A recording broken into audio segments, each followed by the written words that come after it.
This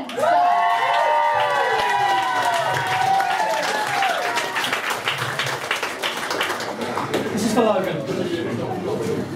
Get it. Good evening, everybody. Great to be here. Great to be here. You're having a great time so far this evening? That's good. We're going to put a stop to that, don't we? Okay, this is my first time performing live on stage, so I'm a little bit nervous. But I say it's my first time performing live on stage, but that's not strictly true. Not if you take into account that time in Amsterdam with the sex show. But I was young, I was free, I was single. Well, again, doesn't count when you're out of the country, does it, guys? But anyway, one of the things that happened at the show, it was a bit of an eye-opener for me. There were these two ladies pleasuring themselves with what can only be described as a ridiculously large dildo. No, seriously, 4, 5, 6 inches long. It was frightening. And it sort of affected me later in life. But anyway, as you can see, here I am, a middle-aged man. I've got 2 lovely children. One of them, young girl, she's very, very smart. She's got O-levels, she's got A-levels, she's even got a mezzanine level. Thanks for that, I really appreciate that on the back there. And, but when I did this, some friends of mine said, would you fancy doing stand-up comedy? And my wife said, but can you perform for 5 minutes? And I said, look, it doesn't matter. Because if I can't do 5 minutes, I'll do 3 like I normally do. I'll be back on again in about half an hour. So the thing is, though, we're whistling down here. As an older man, things have changed for me. When I was young, we didn't have the internet back in the day. But now the internet is everywhere, isn't it? Internet's everywhere.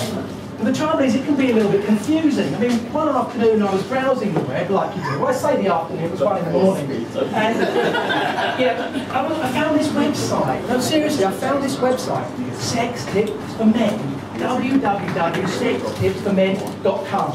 .com. And I was reading it, and the first one, it said, when choosing a partner, one that's alive. That was the first one.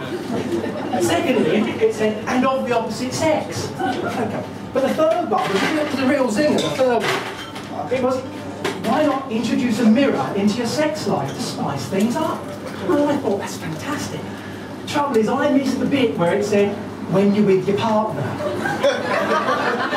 And not in John Lewis on a Saturday afternoon. Oh dear, it was one of those things. But as a young man, I was very shy, and girls, to be honest, they were frightening. I don't know if any other guys remember, when you were 15, you wanted to go out with a girl in your class, but they just wanted to go out with the older guys, didn't they? The ones who were 17 and perhaps shaved once or twice, somebody more mature.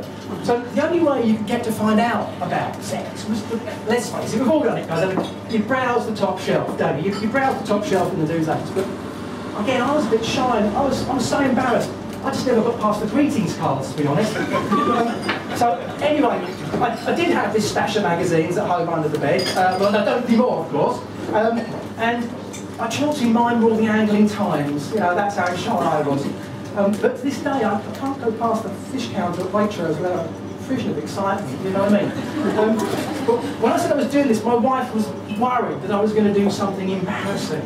And I just said, look, rest assured, I won't do anything embarrassing at all. I won't do any rude jokes.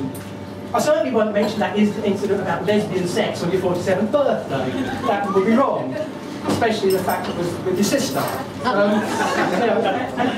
And these things, I just didn't want to make anybody offended. But I haven't got my phone with me. I haven't got my phone with me. My dad's ill.